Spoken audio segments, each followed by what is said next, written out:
Bonjour à tous. Mon nom est Pascal Borel, je vous parle des montagnes suisses aujourd'hui et je vais répondre à un certain nombre de questions de mes correspondants sur le SARS-CoV-2 coronavirus et le COVID-19. Aujourd'hui en particulier, je vais vous présenter le vrai visage de vos systèmes gouvernementaux ou des systèmes gouvernementaux qui nous dirigent à l'heure actuelle. Je vais commencer par le début, à savoir parler de la Chine, bien entendu. Qui est un exemple très intéressant à beaucoup de points de vue du fait que ça nous permet ou non d'anticiper sur ce qui se passe à l'heure actuelle ici en Europe, aux États-Unis et dans tous les pays touchés à travers le monde, soit à peu près 200 pays aujourd'hui.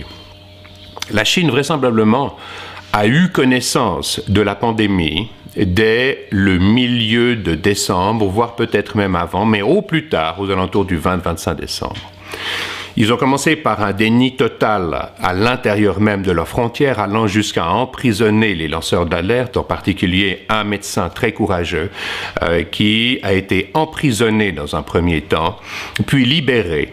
Et quand il a été libéré, il s'est précipité dans son hôpital pour continuer à y soigner ses patients. Il en est mort. Il a été réinfecté donc par la maladie et malheureusement, il est décédé. Maintenant, au niveau du gouvernement, qu'est-ce que ça illustre? Ça illustre qu'il y a une volonté de prendre en compte essentiellement des facteurs économiques plutôt que des facteurs humains. Finalement, c'est pas très étonnant du Parti communiste chinois, qui est quand même une des dictatures sévères de cette planète, avec plus de 3000 exécutions capitales par année, donc 10 par jour. Si n'importe lequel des pays occidentaux en était là, ce serait immédiatement un tollé et une levée de bouclier monstrueuse. Au-delà de cette considération purement politique que j'utilise comme exemple, le Parti communiste chinois a décidé de divulguer des chiffres au compte-gouttes, ne laissant accès au centre de la pandémie qu'à des gens qu'il contrôle de A à Z. Et encore aujourd'hui, les meilleurs épidémiologues, les meilleurs virologues de la planète n'ont pas accès au centre de la pandémie, donc n'ont pas accès aux données qui nous permettraient de réagir de façon plus juste, économisant par là des potentiellement millions de vies ou au minimum des centaines de milliers de vies dans nos pays occidentaux. Donc la Chine nous dissimule la chose dans un premier temps, et pire, elle laisse les avions continuer à nous abreuver des touristes chinois potentiellement contaminés dans toutes les grandes villes, New York, des États-Unis, d'Europe, Paris, Madrid, et pire, dans beaucoup de villes africaines où on sait tous que les structures médicales, les structures hospitalières ne pourront jamais avoir une réponse comme celle que nous avons, nous, dans les pays occidentaux, et soigner le plus grand nombre. Ce qui veut dire que les conséquences pour les pays africains vont être absolument dramatiques, tant est qu'on peut imaginer assez aisément que ce qui se passe en Italie aujourd'hui avec, on va dire officiellement, 9% de mortalité, 8-9%, peut-être que quand on aura testé un plus grand échantillonnage de personnes, on ramènera cette valeur à 5%, ou même peut-être à 3 ou en dessous de 3, comme en Corée du Sud, où on est en dessous de 1, mais avec des mesures qui ont été extrêmement draconiennes quant au suivi des personnes infectées, des personnes qu'elles avaient rencontrées, et c'est vraiment véritablement, certainement une des raisons de leur succès. J'en reviens à la Chine. La Chine donc laisse la contamination se faire d'un point de vue mondial. Et encore une fois, il y a certainement une volonté économique ou des intérêts économiques et politiques là derrière, qui sont les suivants. C'est que comme la Chine a énormément d'investisseurs étrangers qui sont responsables en bonne partie de la croissance des activités économiques, ils savent une chose, c'est que s'ils sont victimes d'une pandémie alors que le reste du monde ne l'est pas, les retraits de capitaux pour placer ces capitaux dans des endroits qui sont par définition moins risqués puisque moins atteints par la pandémie ou pas atteints par la pandémie, peut mettre leur économie à mal. Donc, voilà ce qui se passe. Ils savent que si tout le monde est logé à la même enseigne, eh ben, les capitaux ne vont pas fuir. Ils vont rester chez eux. Ils vont pouvoir continuer leur croissance, montrant bien la priorité absolue du Parti communiste chinois pour des valeurs économiques plutôt que des valeurs humaines. la santé de la planète, la santé même de leurs citoyens, finalement, leur importe relativement peu tant qu'ils peuvent continuer leur croissance. C'est d'ailleurs comme ça qu'ils survivent, puisque le Parti communiste chinois a quand même pris énormément des libertés auxquelles un peuple comme la Chine devrait avoir accès. La Chine étant une des plus fabuleuses civilisations de cette planète, tout le monde le sait, avec plus de 3000 ans d'existence. Elle représente à elle seule 20% des habitants de la planète. Par définition, pour ne serait-ce qu'en termes quantitatifs de nombre d'habitants, avoir eu un succès pareil, c'est que notre civilisation chinoise est non seulement une valeur ajoutée au niveau du patrimoine mondial, mais ils n'ont pas tout faux. Sinon, ils ne représenteraient pas à eux seuls 1/5 de la population planétaire. Puis ensuite, il y a une chose extraordinaire qui se passe en Chine, c'est que la courbe d'augmentation du nombre de cas était exponentielle. Et à partir, on va dire, de la deuxième quinzaine de février, d'un jour à l'autre, la courbe est plate. C'est-à-dire qu'il n'y a plus de nouveaux cas. On monte à 90 000, 90 000 cas, un certain nombre de morts, et du jour au lendemain, nos amis chinois veulent nous faire croire que les mesures de confinement qu'ils ont prises, qui sont certes extrêmes, et encore une fois, je rends hommage au peuple chinois, qui est d'une résilience extraordinaire, d'une détermination fabuleuse, qui ont pu accepter les mesures qui ont été prises, comme il va être très difficile de les faire accepter dans nos pays occidentaux. Donc, la courbe est plate. Elle est plate, ce qui d'un point de vue purement statistique, mathématique, est une totale impossibilité. Et depuis quelques jours circule une information qui est très intéressante. C'est que apparemment 14 millions de téléphones de privés chinois ne se sont pas reconnectés au réseau depuis plus d'un mois. Alors, on peut espérer que c'est parce que les gens sont confinés chez eux et qu'ils n'utilisent plus que le Wi-Fi plutôt que d'utiliser les réseaux de téléphonie mobile, mais la réponse est certainement multifactorielle, c'est-à-dire que oui, pour une part, ça doit être ça. Oui, mais on ne peut pas s'empêcher de se dire, mais tiens, c'est quand même bizarre. Si vous avez un téléphone portable et que vous êtes toujours en vie, il y a de fortes chances que vous l'utilisiez.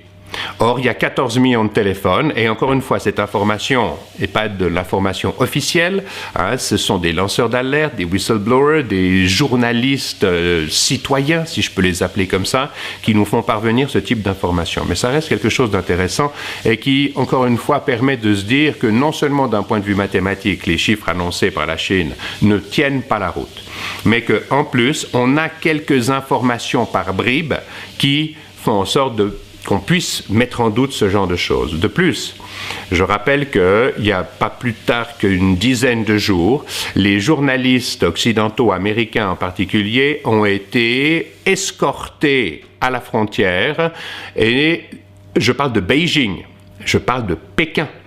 Et si on élimine tous les journalistes de Pékin, tous les journalistes qui ont une intégrité dans les informations qu'ils vont communiquer au reste du monde, c'est qu'il y a une raison.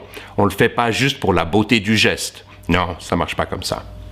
Donc nos amis chinois minimisent, en lissant la courbe, l'impression qu'on a de la gravité de la maladie en nous faisant croire que, eh bien, il n'y a pas de problème en mettant les mesures de quarantaine que nous avons prises. Je rappelle quand même 760 millions de Chinois en quarantaine, donc 1/10 de la planète, puisque nous sommes à peu près 7,5 milliards, 8 milliards aujourd'hui sur cette planète. Donc je mets 10% de la planète, la moitié de ma population environ, en quarantaine, et je maîtrise complètement la pandémie, l'épidémie dans le cadre de la Chine. À mon avis, c'est pour faire en sorte que les gouvernements occidentaux et les gens qui observent ce qui se passe en Chine minimisent l'impact du coronavirus et se disent on ne va pas prendre les mesures qui s'imposent pour quelque chose de gravissime immédiatement, mais plutôt que d'être proactif et d'anticiper, on va rester réactif, voir comment est-ce que les choses évoluent puisque ça a si bien évolué en Chine. C'est encore une fois, si ce que je dis s'avère exact, c'est absolument criminel. Ça veut dire que nos amis chinois ne tiennent aucun compte du facteur humain et de la souffrance humaine que leur comportement peut déclencher. Dernière chose, encore aujourd'hui, les meilleurs épidémiologues, les meilleurs mathématiciens qui modélisent les risques stratégiques, les meilleurs virologues, les meilleurs médecins en général n'ont pas accès au centre de la pandémie, à savoir Wuhan. Ça veut dire qu'ils n'ont pas accès à des informations qui nous feraient gagner des semaines dans la qualité de notre réponse au danger que représente le SARS-CoV-2 et sa maladie COVID-19. J'en viens maintenant aux réactions. Vous penserez ce que vous voulez de tout ça. Mon but n'est pas de donner dans le politiquement correct, c'est de vous informer d'un certain nombre de faits. Maintenant, j'en viens à la réponse des gouvernements occidentaux. Et je vais prendre bien sûr l'exemple de la Suisse en particulier, puisque je le connais bien. Je vais prendre l'exemple de l'Italie, voire de la France, de l'Espagne. Ou de l'Allemagne, bien entendu. On voit une chose, c'est que comme partout ailleurs dans une population qui ne se protège pas à 100% à travers des mesures de quarantaine strictes, la progression, elle est exponentielle. Et il n'y a pas besoin d'avoir gagné le prix Nobel de mathématiques, non, pour comprendre ce que c'est qu'une progression exponentielle. C'est d'une simplicité folle. Tous les 3 à 7 jours, 3 à 5 jours environ dans une population qui ne se protège pas, le nombre de cas va doubler. Donc ça veut dire que si on reste réactif plutôt que proactif en anticipant ce qui va se passer, ça veut dire que du fait de la progression naturelle de la maladie qui continue pendant 14 jours à partir du moment où on instaure une discipline de fer dans le domaine de la quarantaine, eh bien, vous allez doubler le nombre de cas tous les 4, 5, 6, 7 jours. Mais la moyenne en ce moment, c'est plutôt aux alentours de 4.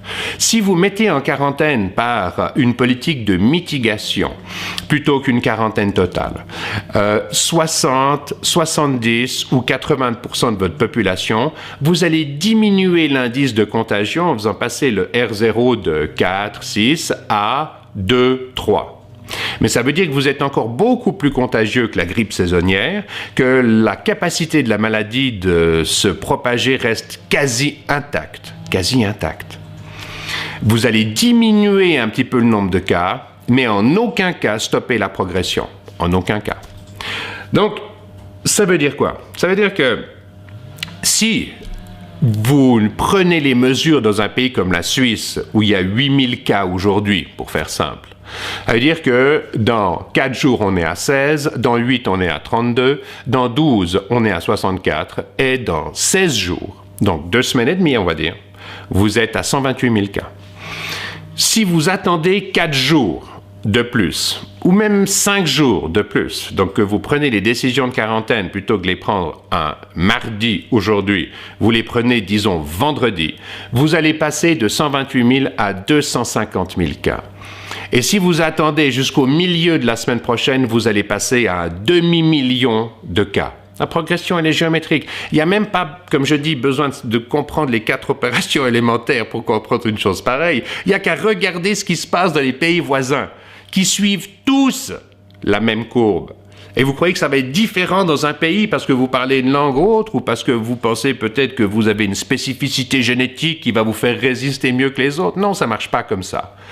La courbe, elle est la même partout. Il n'y a même pas besoin de faire des calculs, il n'y a qu'à regarder ce qui se passe chez nos voisins. Voilà. Donc, on ne peut pas s'empêcher de penser que nos gouvernements ont des priorités qui sont mesurées, non pas, qui sont, j'allais dire, parallèles aux dégâts humains qui sont mus des priorités par les aspects humains.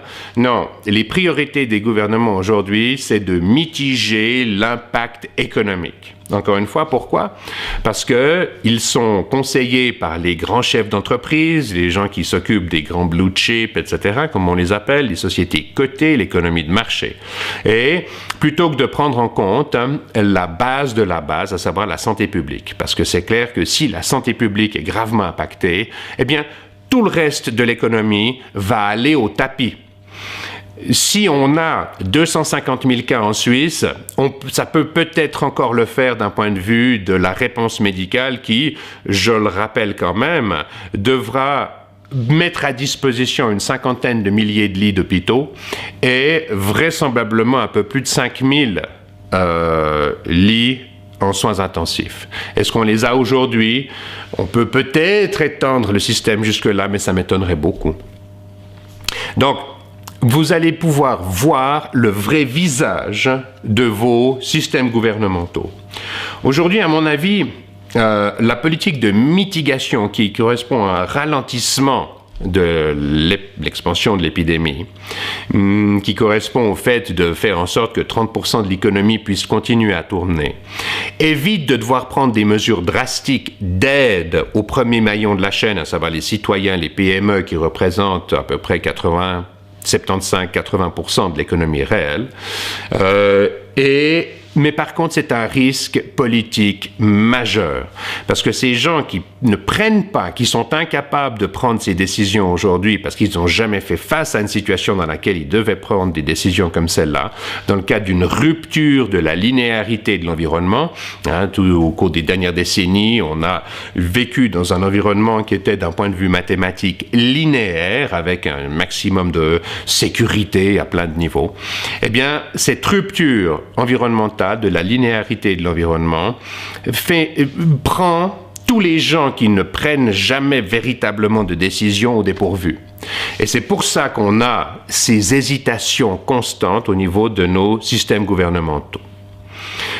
La conséquence de ça, c'est que on aura des milliers de morts en plus et que les dégâts vont être monstrueux. Les gens responsables de ça devront être tenus pour responsables et seront jugés sur leur capacité à avoir pris les bonnes décisions au bon moment, en anticipation, en proactivité, j'allais dire, plutôt qu'en réactivité. Et ils seront jugés par rapport aux homicides involontaires dont ils seront directement responsables par leur absence décisionnelle aujourd'hui. Dernière chose, même en l'absence de mesures gouvernementales fortes, il revient aux citoyens du monde pour prendre les mesures qui sont absolument nécessaires pour vous protéger, pour protéger vos proches et pour mettre une pression suffisante sur les institutions gouvernementales pour qu'elles comprennent le risque politique qu'elles prennent. C'est à peu près la seule chose vraisemblablement auquel ils soient encore sensibles aujourd'hui, et de les mettre devant leur responsabilité d'ordonner au plus haut lieu, non pas la mitigation de l'épidémie, mais un arrêt total de l'épidémie par la distanciation sociale et la quarantaine. C'est la seule façon, c'est le seul moyen efficace qu'on a aujourd'hui. On n'a pas de vaccin. L'hydrochloroquine associée au zinc est certainement une voie thérapeutique intéressante, mais dont on n'a pas encore la preuve aujourd'hui de son efficacité. Donc c'est au peuple, c'est à vous en tant qu'individu que revient le choix de mettre la pression sur vos systèmes gouvernementaux et de faire en sorte de minimiser la faillite, la totale overload, la totale surcharge de vos systèmes de santé qui conduira à des centaines de milliers de morts suivant la taille de votre population. Dernière chose, je rappelle aujourd'hui que la Suisse vient en tête, au même niveau que l'Italie, du nombre de patients infectés par rapport au nombre d'habitants. Ça devrait quand même vous réveiller. Et je pense que tous les peuples du monde entier doivent se réveiller et aujourd'hui exiger les mesures nécessaires tant d'un point de vue économique que d'un point de vue social que l'on est en droit d'attendre des gens que nous avons élus pour prendre ce type de décision quand une rupture de la sérénité environnementale se présente à nous. On est en pleine rupture aujourd'hui et on a besoin de gens qui sont capables de prendre ces décisions, la tête froide. Finalement, ces décisions, elles reposent sur de l'arithmétique de base qu'un enfant de 10 ans maîtrise pour la plupart du temps dans les systèmes scolaires actuels. Et ça ne devrait pas être compliqué. Mais évidemment, ça nécessite un certain courage politique. Je pense d'ailleurs que ce courage politique devrait être contrebalancé par le risque politique majeur de laisser des centaines de milliers de personnes mourir dans le cadre de la surcharge totale des systèmes de santé auxquels on va faire face. J'arrête là, je reprendrai sur les aspects économiques dans une prochaine vidéo. Je vous remercie de votre attention. Paix à tous les citoyens de ce monde. Peace out.